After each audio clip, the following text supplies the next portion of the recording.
सज्जनों, शैलेंद्र दर्शन चैनल पर आप सभी का एक बार फिर से स्वागत और अभिनंदन। आज हम चर्चा करेंगे आध्यात्मिक क्षेत्र के एक ऐसे विषय की जो बहुत से लोगों का आंतरिक प्रश्न हो सकता है। तो सज्जनों, एक विदुषी महिला है जो यूट्यूबर हैं और पहले वे कथावाचक रह चुकी हैं। उनका दावा है कि उन्होंने सभी सनातन ग्रंथों का अध्ययन किया हुआ है और वर्षों तक कथा वाचन करने के क्रम में अचानक उन्हें बोध हुआ कि ये सभी कथाएं पुरुषों द्वारा और विशेष रूप से ब्राह्मण जाति द्वारा रची गई हैं। जितने भी धर्म ग्रंथ हैं उस सब के रचयिता या तो ब्राह्मण है अथवा पुरुष है। तो उनका यह कहना है कि ब्राह्मणों ने अपना वर्चस्व समाज में बनाए रखने के लिए इन धर्म ग्रंथों की रचना की और अपने आप को हर स्तर पर श्रेष्ठ बताते हुए, पूजनीय बताते हुए समाज को अपने अनुसार चलाया और इसका शोषण किया, ऐसा उनका मंतव्य था। तो उन्होंने कथा वाचन का परित्याग कर दिया और उन्होंने यह भी दावा किया कि ईश्वर की रचना या कल्पना मनुष्य ने की है और वह भी प्रमुखतः ब्राह्मणों ने की है। तो इस संबंध में उनका यह दावा उचित लगता है। ईश्वर अनुसंधान का विषय है।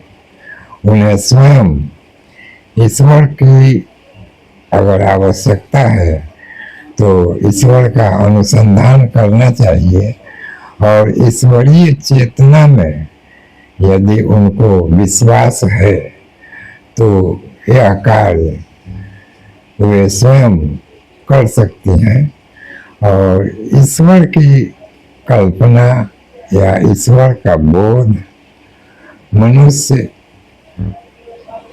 हजारों लाखों वर्ष पहले से किए हुए हैं। और उनका जहाँ तक आरोप है कि धार्मिक ग्रंथों की रचना सिर्फ ब्राह्मणों ने की है और पुरुषों ने की है, तो ऐसा बिल्कुल नहीं है। पहले जाति प्रथा स्पष्ट नहीं थी। ऋषि, महर्षि, ब्रह्मर्षि इत्यादि हुआ करते थे जो शैक्षणिक अर्हताएं थी अर्थात डिग्रियां थी। वह उनके चिंतन, मनन और अध्ययन से संबंधित था। तो उन्होंने ईश्वर की रचना नहीं की, ईश्वर का अनुसंधान किया और जिसने जैसा पाया वैसा ईश्वर के स्वरूप का वर्णन अपने विभिन्न ग्रंथों में किया है। उन ग्रंथों को पढ़ने के बाद आप उससे सहमत हो भी सकते हैं और नहीं भी हो सकते हैं। तो आप अपने ईश्वर का अनुसंधान स्वयं करें और मानव हित में चाहें तो उस ईश्वर के स्वरूप के विषय में कुछ ग्रंथ लिख सकते हैं अथवा वे महिला विदुषी लिख सकती हैं। लेकिन मेरा उनके विषय में अंततः यह आकलन बना कि वह एक प्रकार से नास्तिकता की तरफ उन्मुख हो गई थी।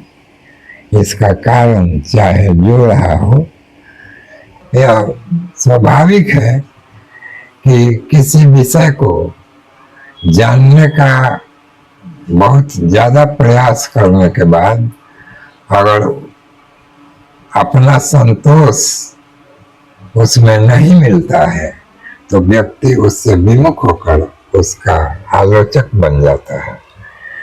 तो जब धार्मिक ग्रंथों की कोई आलोचना करता है और विशेषकर ईश्वर के विषय में जब उसे नकारात्मकता का बोध होता है तो उसे अपनी समस्त मानसिक क्षमता के साथ ईश्वर के विषय में अपने आप को स्पष्ट कर लेने का प्रयास करना चाहिए कि ईश्वर है अथवा नहीं है।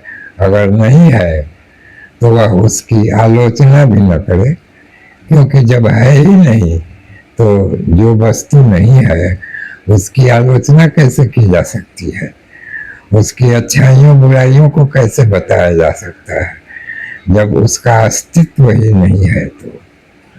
तो इस प्रकार वह विदुषी महिला एक प्रतीक है। ऐसे बहुत से पुरुष भी हो सकते हैं जो नास्तिक हैं अथवा नास्तिक विचारधारा से प्रभावित हो चुके हैं, ईश्वर की सत्ता से विमुख हो चुके हैं, ईश्वर की जो बातें धार्मिक ग्रंथों में हैं उससे वे सहमत नहीं हैं।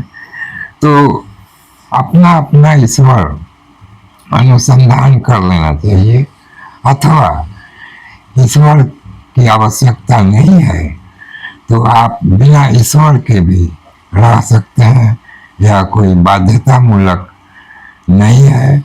और सनातन धर्म ऐसा धर्म नहीं है कि आप ईश्वर को मानेंगे तो ही आप सनातनी बने रहेंगे। आप अन्य धर्मों में जाकर उन धर्मों की मान्यताओं के अनुसार जीवन जीने को बाध्य किए जाते हैं और उसके स्थापित नियमों के अनुसार आपको अपना जीवन जीना पड़ता है। जबकि सनातन धर्म में ऐसी कोई बाध्यता नहीं है, आप अपने अनुसार अपना जीवन यापन कर सकते हैं। आप चाहे महिला हो या पुरुष हो, आप ईश्वर को माने अथवा न माने, पूजा पद्धतियों में शामिल हो या न हो, पूजा पाठ करें या न करें, इससे सनातन धर्म अथवा सनातन चेतना को अथवा सनातन ईश्वर के अस्तित्व पर कोई असर नहीं पड़ता है और न ही आपको इसके लिए किसी प्रकार से सनातन धर्म में बाध्य किया जाता है।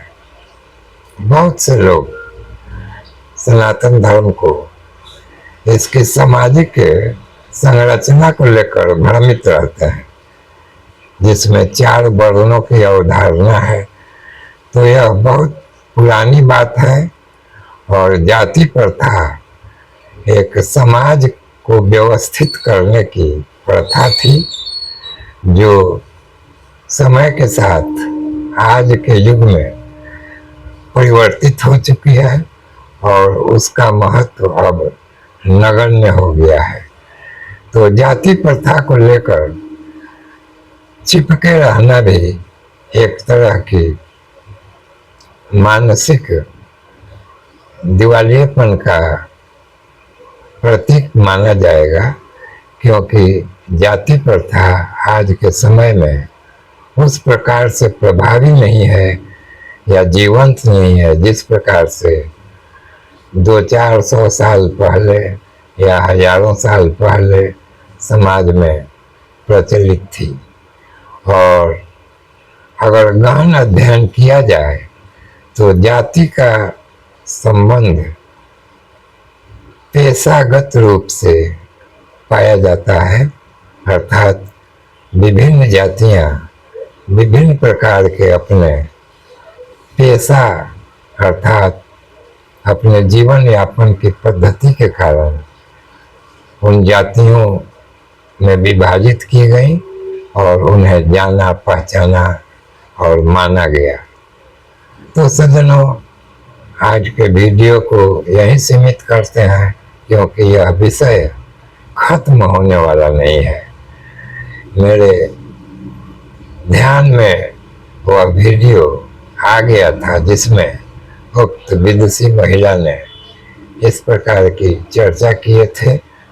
इसमें उनकी कोई आलोचना की बात नहीं है, वे अपने अनुसार अपना मंतव्य रख सकती हैं और सनातन मेधा के व्यक्ति उनकी बातों को समझ सकते हैं।